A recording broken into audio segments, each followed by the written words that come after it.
Image DC ComicsEven. Though Dark Knight's Metal is arguably one of the most important stories that DC is currently telling, it can be a little difficult to follow, especially given the events many evil, altuniverse Batman and their tie-in comics. But Metal's gotten to a point where it makes sense to look back at what's happened so far, and how all these extremely dark nights came to be. Though we've been seeing them for months now, as they've plotted the destruction of the multiverse, we finally have full backstories on each of the evil Batmen of various Earths, and a better idea of what kind of threat they really are. After being recruited by the Batman who laughs from each of their home dimensions, the Dark Knights converged on Earth Prime at the behest of Barbatos, an ancient, extradimensional being with a connection to the Wayne family. After trapping the Prime Earth's Batman in the Dark Multiverse so that they would be freed, each of the Dark Knights have been terrorizing their Justice League counterparts and revealing aspects of Bruce Wayne's personality that he's seldom open about. If you've not been following along with the Metal tie-ins, here's what you need to know about each of these evil Batmen and women. The Red Death's origins are a fairly straightforward blend of Batman and the Flash's tragic backstories. Set on a dying Earth 52, Batman the Red Death opens with that world's Bruce Wayne attempting to steal the Flash's connection to the Speed Force. The only thing preventing Bruce from being able to save the entire world, he reasons, is his lack of super speed, something that Barry tries to convince him isn't true. Driven by his age-old regret of not being able to save his parents' lives, Bruce dismisses Barry's warnings about the Speed Force and devises a plan to strap the Speedster to the hood of the Batmobile, using him as an engine that'll propel them into the Speed Force and allow their bodies to fuse into one. What emerges from the experiment is a version of Barry's body that's driven by Bruce's mind. Imbued with Barry's powers, Bruce no longer has to live in fear that he might not be fast enough in his war against crime. His new abilities allow the Red Death to finally rid Gotham of its many criminals once and for all, and at first Bruce believes that he's made the right decision. But even with his newfound connection to the Speed Force, the Red Death is powerless to prevent Earth 52 from being destroyed as was destined. When the Batman who laughs offers him a chance at another life in the light multiverse where Earth Prime is located, the Red Death is all too willing to become the first of the new Dark Knights. The murder machine's Metal has been unfolding over the past couple of weeks. The heroes have tried to work out just what each of the Dark Knights is supposed to represent. While the Red Death's message wasn't quite as immediately apparent, the murder machine was the first of the event's tie-ins to really hammer home the emotional weight that each of the Dark Knights is carrying.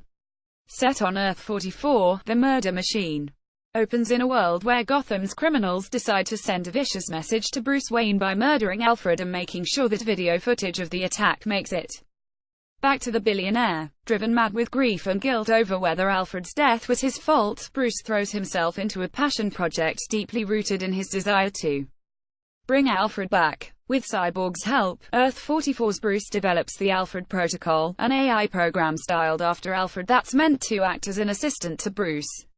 But the protocol takes its directive to protect Bruce too seriously, and becomes a dangerous army of hardlight hologram Alfred's hell-bent on bonding with Bruce. Eventually, the Alfreds trap Bruce in the Batcave. Before overcoming him, taking over his body, and rebuilding him as a less human version of himself, with a number of new abilities similar to Cyborg.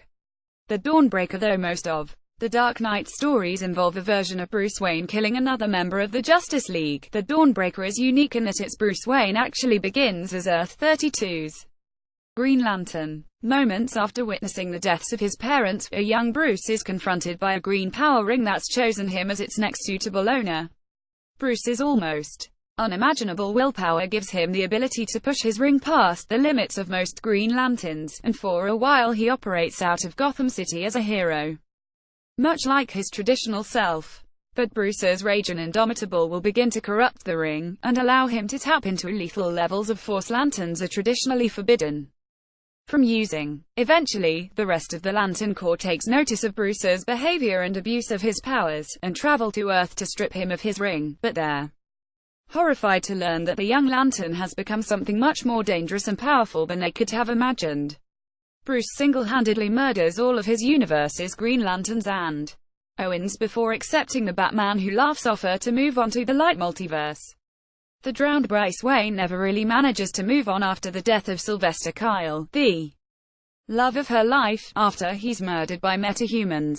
A burning desire to be prepared for any and all metahuman attack puts Bryce so on edge that when her universe's Atlanteans make their first contact with the surface world, she immediately assumes that they mean the world harm and should be considered a threat. A preemptive attack on Atlantis led by Bryce prompts the Atlanteans to flood Gotham City in retaliation, leading to Bryce modifying her body in order to be able to survive underwater. Of all the Dark Knights, the Drowned seems to have the most straightforward end goal in mind, drowning the entire world so that it can know pain and loss like hers.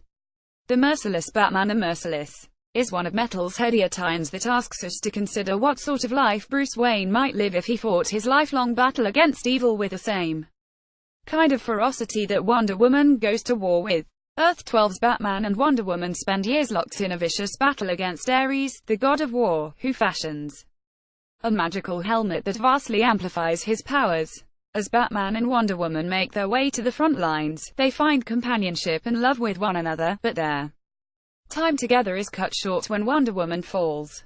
Convinced that there's no hope of ever winning a war against Ares, Batman dons the magical helmet himself even after Wonder Woman warns him of its evil, corrupting influence. Filled with a kind of power he's never known before, Batman becomes the new god of war, murders Ares, and sets out to raise the entire world. Without any sense of restraint or self-control, the Merciless seems to say, Batman would simply become addicted to death and destruction. The Devastator. Out of all the Dark Knight stories, the Devastator reads the most like the sort of thing you'd totally expect Bruce Wayne to do even though he knows better. The idea that the Justice League might one day be forced to fight against Superman isn't a novel one, but when that day finally comes for Earth-1's League, the legitimately unprepared, one by one, inexplicably turned Superman murders the Justice League until only Batman armed with a kryptonite spear remains. Superman mocks the idea that even Batman could ever have dreamt of taking him on, and in a last-ditch effort to stop his former ally, Batman tries a Hail Mary. Frantic, Batman infects himself with a modified version of the Doomsday virus that begins to transform him into a human Doomsday hybrid. Powered by all of Doomsday's strength and Bruce's own innate intelligence, the Devastator quickly dispatches his world Superman, but he's deeply traumatized by the experience of having to kill such a close friend. Rather than ever risking his world's destruction at the hands of another godlike figure like Superman, the Devastator devises a plan to infect everyone with the Doomsday virus, ensuring that every living being will be strong enough to protect themselves. The drawback, of course, is that everyone is transformed into mutated monsters in the process. The Batman Who Laughs. Given that he's the leader, it isn't at all surprising that the Batman Who Laughs has the most disturbing and fascinating of the Dark Knight's backstories. Though none of the Dark Knights seem to have an issue with killing people, the Batman Who Laughs' entire existence is built around the idea that murder was, at one point, a step too far for Bruce Wayne. When the Joker of Earth 22 forces Batman to watch as he reenacts the Wayne family's deaths, the stress of the situation drives Batman to lash out and finally kill the Joker by choking him to death. As the Joker dies, wisps of Joker toxin seep from his mouth and make their way into Batman's body, eventually leading to a gradual transformation in the Caped Crusader. Exposure to the toxin brings out pieces of Bruce's personality that he'd previously fought so hard to suppress within himself, and soon, Bruce finds that he enjoys his newfound psychological freedom. Knowing that the Bat family will try to stop him, the Batman Who Laughs gathers them all in the Batcave and unceremoniously shoots them all with a pair of automatic machine guns before setting out on his mission to unite the Dark Multiverse's other Dark Knights. Now that Metal's villains have all had a chance to define themselves within the event, it's been interesting to see each of DC's heroes contemplate the nature of their existence and what it means about their Batman. Though they've had a few fleeting moments of heroism here and there, the rest of the Justice League has spent the bulk of Metal running from the Dark Knights, assuming they were simply manifestations of Batman's various fears. More recently, though, Cyborg had something of a revelation thanks to his connection to his mother box. During New York Comic Con this year, writer Scott Snyder explained that Metal would see Cyborg going through a massive transformation, allowing for him to effectively hack the multiverse, something he learns to do in Justice League 33, after the Dark Knights round up their Justice League counterparts and drag them to Challenger's Mountain in Gotham. The Batman Who Laughs begins torturing Cyborg to draw a powerful element out of his mother box. But while Cyborg is trying to fight off the evil Batman's mental attacks, he is suddenly contacted by his mother box's sentience, which gives him access to new and valuable information that may very well end up deciding how metal ends. The Dark Knights, Cyborg learns, aren't just Batman's fears, they are also his mistakes and representations of his inherent fallibility. More than that, though, Cyborg's new cosmic awareness allows him to pluck himself and his fellow Justice Leaguers out of the multiverse and into hypertime, where they're able to regroup and formulate a new plan to save the day.